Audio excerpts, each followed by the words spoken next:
할렐루야. 아멘. 예, 오늘은 에베소서 5장 14절에서 21절 말씀 가지고서 설교 말씀 전하도록 하겠습니다. 혹시 이제 오늘 지난번에 제가 말씀드렸습니다. 성경에서 무슨 내용이 나오고 있냐면 오늘 성경 보시면 이제 죽은 자에 대한 표현이 나오고 있습니다. 죽은 자. 제가 죽은 자 뭐라고 했습니까? 잠자는 자. 예. 잠자는 자는 어떤 자라고요? 죽은 자. 네, 죽은 자라고 말씀드렸습니다. 그래서 오늘 너희가 이르시기를 잠자는 자요. 잠자는 자. 근데 이제 바로 이제 잠자는 자는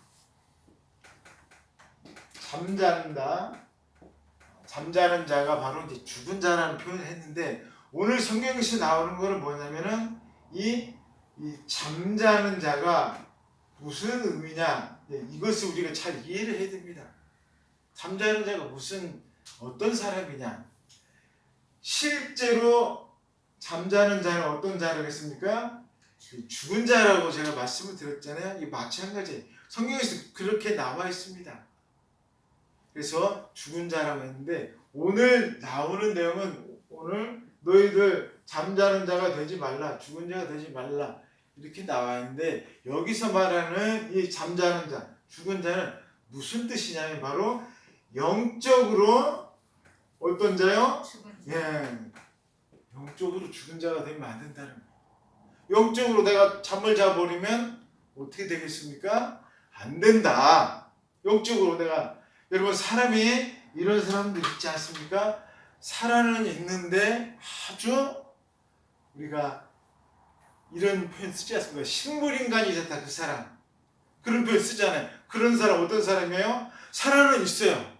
그런데 병원에서 그냥 부어가지고 산소호흡만 해주고 안 그러면 뭐하고 똑같습니까? 죽은 사람하고 똑같은 사람이 있죠. 살아는 있으나 뭐하고 똑같아요? 죽은 사람하고 똑같아요. 똑같습니다.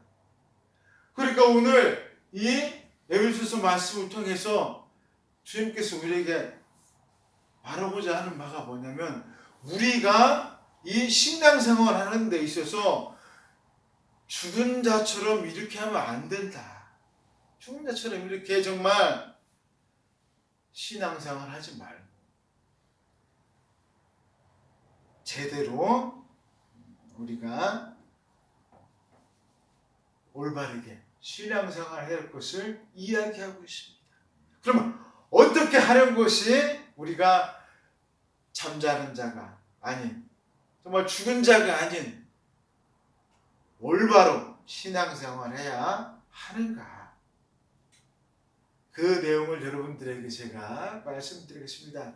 첫 번째는 뭐냐면 우리가 16절에 나왔습니다. 우리가 세월을 아껴야 된다라고 오늘 주님께서는 사도 바울을 통해서 말씀하고 계세요. 세월을 아끼라. 시간을 좀 아끼면서 살아라 라고 이야기하고 있습니다. 이 얘기는 무슨 뜻입니까? 함부로 막 살지 말라는 얘기예요. 함부로 막 살면은 안 된다라고 이야기하고 있습니다. 함부로 막 살면 안 된다. 그래서 우리가 어떻게 살아야 될 것인가를 우리가 정말로 주의를 해야 된다는 거예요. 잘 우리가 지혜롭게 처신을 해야 된다는 겁니다. 아멘. 지혜롭게 처신을 해야 된다는 거예요. 예를 들자면 이런 거예요. 오늘 1시간을 보내는데 내가 집에서 텔레비를 볼 것인가 아니면 이 1시간을 예배당에 와서 예배를 드릴 것인가 둘 중에 한 가지가 있으면 어떤 걸 하겠는가? 내가 뭘 하라는 거예요? 예배를. 여러분 예배를 드리는 게 중요한 게 아니에요. 뭘 하라는 거예요? 생각을 하라는 거예요. 생각을 해야 된답니다. 제일 중요한 게 그거예요. 생각을 해야 돼요. 사람은 하나님께서 우리에게 뭘 주셨어요? 생각할 수 있는 지혜를 주셨습니다. 그냥 무조건 가가지고 교회 가. 여러분 이게 아니에요. 내가 무엇을 해야 옳은 것인가? 내가 어떻게 해야 누가 기뻐하신다? 하나님이 기뻐하시는가? 이것을 내가 생각을 해야 되는 거예요. 아멘. 그냥 무조건 하면 안 된다는 거예요. 그냥 무조건 하면 안 됩니다. 내가 생각을 해보세요. 여러분이 한번 그냥 막 가지 말고 조금이라도 한번 생각을 해보세요. 어떤 사람을 만났는데 내가 지금 이 사람하고 얘기를 하는데 내가 저 사람 흉을 볼까? 아니면 칭찬을 할까? 여러분이 한번 뭘 하라고요? 생각. 무조건 칭찬하는 게 아니에요. 뭘 하라고요? 생각을 해보라는 거야 한번. 이게 중요한 거예요. 지금 오늘 성경에서 말씀하고 있는 게 이거예요. 생각을 하라는 거예요. 생각을. 왜? 우리는 생각할 수 있는 뭐가 있어요? 우리 지혜가 있는 거예요. 하나님께서 왜 그걸 주셨어요? 문제는 뭐예요? 우리가 자꾸 써먹질 않으니까. 우리가 어떤 행동을 해야 할지 우리가 생각을 해야 됩니다. 하나님께서 우리에게 주신 선물이 바로 그겁니다. 내가 생각할 수 있는 지혜를 우리에게 주셨는데 이게 바로 선물이에요. 또 뭣도 주셨어요? 우리가 주님 앞에 할 수 있는 기도가 있잖아요. 잘 모르겠어요. 내가 이렇게 해야 될지 저렇게 해야 될지 모르겠어요. 그럼 뭐 하면 돼요? 기도하면 되는 거예요. 기도하면 되는 거예요. 얼마나 좋습니까? 이게 다 하나님께서 나에게 주신 뭐라고요? 선물이에요. 이게 선물인 겁니다. 여러분 우리가 무슨 큰 돈을 받아야 선물이 아니에요. 돈을 받아야 선물이 아닙니다. 하나님께서 놀라운 이런 선물을 주셨어요. 기도할 수 있고 생각할 수 있고. 여러분 동물들은 그런 생각을 할 수 있을까요? 그런 기도를 할 수 있을까요? 다 본능적으로 행동합니다. 배고프면 가서 잡아먹고 나를 해치려고 하면 빨리 도망가고 이런 식으로밖에 못해요. 우리는 뭐 할 수가 있어요? 생각을 할 수 있다. 생각을 할 수 있다. 그래서 오늘 말씀처럼 우리가 세월을 아껴야 된다는 거예요.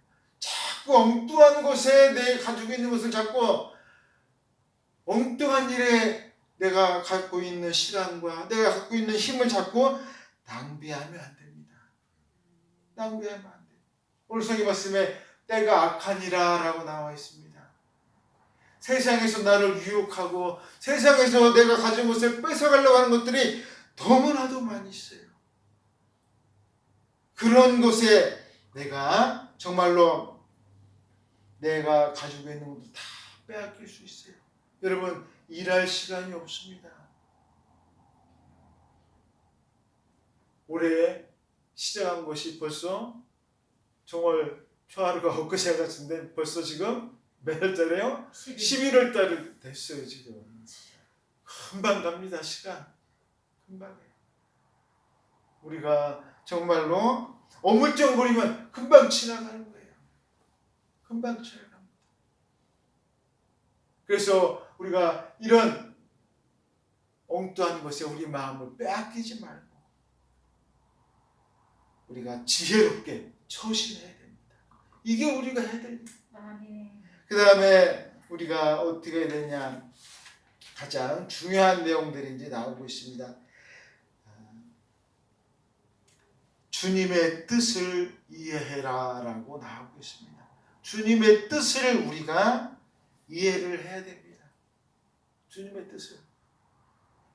우리가 이 땅에서 정말로 어리석고 정말로 잠자는 이런 죽은 자처럼 안 살려면 어떻게 해야 되느냐? 바로 뭐라고요? 주님의 뜻을 이해해야 돼요. 주님의 뜻을 이해해야 됩니다. 그러면은 주님의 뜻을 이해하는 자는 바로 지혜로운 자가 되는 거예요. 주님의 뜻을 이해하면 어리석은 자가 되지 않고 지혜로운 자가 될 수가 있습니다. 그렇다면은 우리가 주님의 뜻을 이해하라고 했는데, 그렇다면 도대체 주님의 뜻이 무엇인가? 여러분, 주님의 뜻을 우리가 어떻게 이해를 하는 게 제일 좋은 방법이겠습니까? 하나님 말씀. 예, 우리가 항상 제일로 중요한 것, 하나님의 뜻을 우리가 어떻게 이해를 할까? 우리가 하나님의 뜻을 이해를 한다고 하는데 많은 분들이 알면서도 잘 모르겠고 모르면서도 아는 것 같고 참 고달픕니다. 가장 핵심적인 것을 여러분이 알고 계셔야 돼요. 가장 핵심적인 것. 주님의 뜻을 우리가 이해를 하는 것하고 주님의 뜻을 우리가 이해를 하는 것하고 내가 주님의 뜻을 행하는 것하고는 다른 거예요. 내가 무조건 막 행하려고 하면 안 됩니다. 나 모든 것 다 주님의 뜻 다 행했다. 이것하고는 다른 거예요. 그럼 도대체 주님의 뜻이 뭐냐? 이것을 내가 잘 이해를 해야 됩니다. 그럼 주님의 뜻을 우리가 어떻게 내가 받아들이고 주님의 뜻이 어떤 것일까? 이걸 내가 알아야 된다는 거예요. 그럼 그걸 도대체 어떻게 알 수가 있을까? 어떻게 알 수가 있을까? 여러 가지 많은 내용들이 있습니다. 하지만 제가 모든 것은 다 어디에 있어요? 성경이 다 있습니다. 성경이 다 있어요. 하지만 그것을 가장 간단하게 보여주는 한 장면이 있습니다. 우리가 그걸 보고서 우리가 아는 거예요. 그것은 뭐냐면 바로 하나님께서 우리에게 예수님을 보내주신 걸 통해서 우리가 하나님의 뜻을 아는 거예요. 자, 이해가 잘 안 되세요? 어느 분께서요? 하나님께서 나에게 누굴 보내주신 걸요? 예수님을 보내주신 그걸 통해서 뭘 안다고요? 하나님의 뜻을 아는 거예요. 아니, 하나님께서 예수님을 뭐하러 보내주셨어요? 내 죄를 뭐 해주시기 위해서? 용서해 주시고 나를 하나님의 자녀 삼아 주시기 위해서, 나를 구원해 주시기 위해서, 그 하나님께서 예수님을 보내주신 곳에 모든 하나님의 뜻이 다 담겨져 있어요. 아멘. 그리고 나는 어떻게 돼요? 이제 하나님의 자녀가 됐으니까 과거의 모든 죄는 다 청산하고 새로운 인생 사는 거예요. 아멘. 여기에 모든 하나님의 뜻이 다 담겨져 있습니다. 여기에 모든 뜻이 다 담겨져 있어요. 우리가 이것을 이해해야 됩니다. 그 다음에 하나님의 뜻을 우리가 또 어떻게 우리가 이해할 수 있느냐? 천지 창조를 통해서 하나님의 뜻을 알 수가 있습니다. 온 세상에 있는 천하 만물을 보면서 이게 바로 무엇이구나? 하나님의 뜻이구나. 우리가 보면 가을에 단풍이 지고 봄에는 꽃도 피고 새싹도 나고 여름에는 시원하고 바람도 불고 시원한 물도 있고 겨울에는 눈도 오고 얼마나 좋아요. 이게 다 누구의 뜻이라는 거예요? 하나님의 뜻이라는 거예요. 이게 하나님의 뜻입니다. 우리는 그냥 그것을 문제는 뭐예요? 그것을 이해를 못한다는 거예요. 그걸 이해를 못해요. 그냥 맞습니다. 이걸 그냥 자연이 그냥 생겼다. 뭐 원숭이에서 사람이 됐다. 이렇게 생각하는 사람이 너무도 많습니다. 그래서 제일 중요한 말씀 창세기 1장 1절에 뭐라고 되어 있습니까? 태초에 하나님 천지를 뭐 하셨다고요? 창조하셨느니라. 여러분 제일 중요한 것일수록 앞에 있어요? 뒤에 있어요? 앞에 있어요. 중요한 것일수록 앞에 있습니다. 괜히 앞에 있는 게 아니에요. 앞에 있는 것일수록 중요한 거예요. 우리가 그것을 주님의 뜻으로 우리가 이해해야 돼요. 그 다음에 아까 말씀드린 것처럼 하나님의 말씀들을 통해서 잊어버릴 때마다 그 말씀 읽으면서 주님의 뜻을 우리가 이해해야 됩니다. 그래야 우리가 어리석은 자가 되지 않고 지혜로운 자가 될 수가 있어요. 그 다음에 18절 말씀에 우리가 주님의 뜻을 이해하려면 성령의 충만을 받아야 됩니다. 성령의 충만함. 여러분, 사람은요 정말 특이한 존재인데, 사람은 우리의 동물들하고 아까 다르다고 하지 않았습니까? 무엇인가 마음 안에 채워져 있어야 됩니다. 아멘. 사람은 공허함이 채워져 있지 않으면 공허해서 살 수가 없어요. 그래서 예전에 여러분 그 2002년도 우리나라 월드컵 했을 때 어떤 일이 벌어졌습니까? 막 전 국민이 막 축구한다고 막 난리를 쳤잖아요. 그러다가 막 요즘은 또 막 사람들 막 골프 친다고 막 사람들 골프를 많이 치러 다니고, 또 경제 발전할 때는 뭐 예전에는 또 어땠습니까? 막 술접대 한다고 밤이고 낮이고 다 가서 막 술 마시고 막 이런 일들이 많이 있습니다. 그 왜 그래요? 사람은 무언가를 채워야 됩니다. 채워지지 않으면 사람은 살 수가 없는 존재예요. 무엇인가에 채워져야 돼요. 그것을 자기 자신 속에 있는 무엇을 채우기 위해서 채워지지 않으면 다른 것으로라도 뭔가를 막 열심히 합니다. 일을 해서라도 돈이라도 벌어서 내 부족한 무엇을 어떻게 해야 돼요? 돈으로라도 채워야 돼요. 돈으로 채워야 돼요. 아니면 정말로 사랑을 받지 못한 사람은 누군가를 막 열심히 또 사랑합니다. 성공하기 위해서 밤낮 없이 일하는 사람들도 있습니다. 종류가 여러 가지입니다.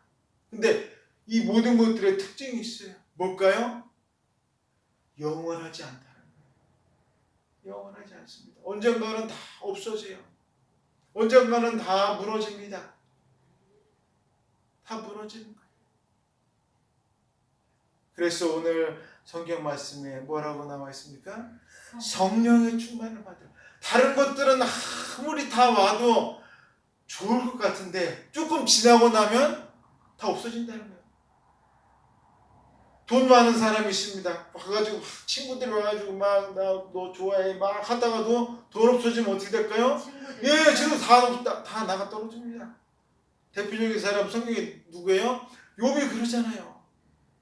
욥 돈 많고 부자하고 막 할 때는 친구들이 와서 야 너 최고야, 네가 뭐 너밖에 없어 막 하더니 욥이 가진 재산들 다 없어지고 몸에 병들고 하니까 네 잘못이야 막 하면서 욕하고 다 나가버리잖아요. 다 그런 거예요. 사람이 무엇인가 이루고 있을 때는 옆에서 와서 막 잘한다, 너밖에 없다, 최고다 막 이야기합니다. 하지만 그것들이 허물어지고 없어지면 옆에 있는 사람 아무도 없어요. 세상은 그런 겁니다. 세상은 그런 거예요. 하지만 안 그런 분이 계시다는 거예요. 그게 누구예요? 하나님은 그렇지 않으시다는 거예요. 우리가 가난하건 부자건 우리가 뭐 잘생기고 무슨 어떻게 되든 나이가 많든 적든 아무리 우리가 어떤 상황에 있든지 주님은 변하시지 않는다는 거예요. 아멘. 주님은 변하시지 않으십니다. 이것을 우리가 잊어서는 안 됩니다. 그래서 오늘 말씀이 뭐냐? 우리가 성령의 충만을 받으라는 거예요. 자꾸 엉뚱한 것 가지고 내 자신을 채우려 가지 말고 변치 아니하는 이 성령님이 내 안에 들어오도록 우리가 노력을 해야 된다는 거예요. 아멘. 성령님과 함께 할 것을 이야기하고 있습니다. 아멘. 여러분, 정말로 세상에 여러 가지 것 우리가 다 많은 것 있으면 좋아요. 좋습니다. 그러나 그런 것들은 언젠간 다 떠날 거예요. 여러분, 성령님을 부여잡으시기 바라겠습니다. 아멘. 마지막으로 19절에서 21절, 우리가 어리석은 자가 되지 아니하고 주님의 뜻을 이해할 때 우리가 해야 될 일은 뭐냐? 하나님께 감사하는 겁니다. 감사하는 거예요. 세상에 우리가 붙잡히지 말고 하나님을 찬송하고 하나님 앞에 감사하고 주님 말씀에 순종할 것을 이야기하고 있습니다. 시와 찬미와 신령한 노래들로 서로 화답하며 너희의 마음으로 주께 노래하고 찬송하며라고 나와 있습니다. 범사에 우리 주 예수 그리스도의 이름으로 항상 아버지 하나님께 감사하라라고 이야기하고 있습니다. 찬양과 감사가 끊이지 않아야 됩니다. 아멘. 우리가 주님 앞에 항상 찬양하고 제일 더 중요한 건 여러분 감사와 찬양은 항상 같이 가게 되어 있습니다. 여러분 감사하지 않는 사람이 하나님 앞에 또 찬양할 수 있을까요? 이거 있을 수가 없는 일이에요. 내가 주님 앞에 감사하기 때문에 주님 앞에 찬양도 하는 일이고 주님 앞에 봉사도 하는 일이고 주님 앞에 순종도 하는 것이지 나는 하나님 말씀 몰라 하나님 하나도 감사하지 않아 이런 사람들이 주님 뜻대로 살려고 하겠습니까? 전혀 그렇지 않습니다. 그래서 감사가 중요해요. 아멘. 주님 제가 지금까지 살아온 거 너무나 감사합니다. 다 주님의 은혜입니다. 이렇게 나아갈 때 우리가 주님을 찬양하게 되고 더 주님 말씀에 우리가 순종할 수가 있습니다. 여러분 정말로 우리가 이 땅에 사는 동안에 하나님 앞에 정말로 찬양과 감사가 넘치시고 더욱더 순종하시는 여러분 되시기를 주님의 이름으로 축원드리겠습니다. 아멘. 다 같이 기도하겠습니다. 사랑하는 하나님 아버지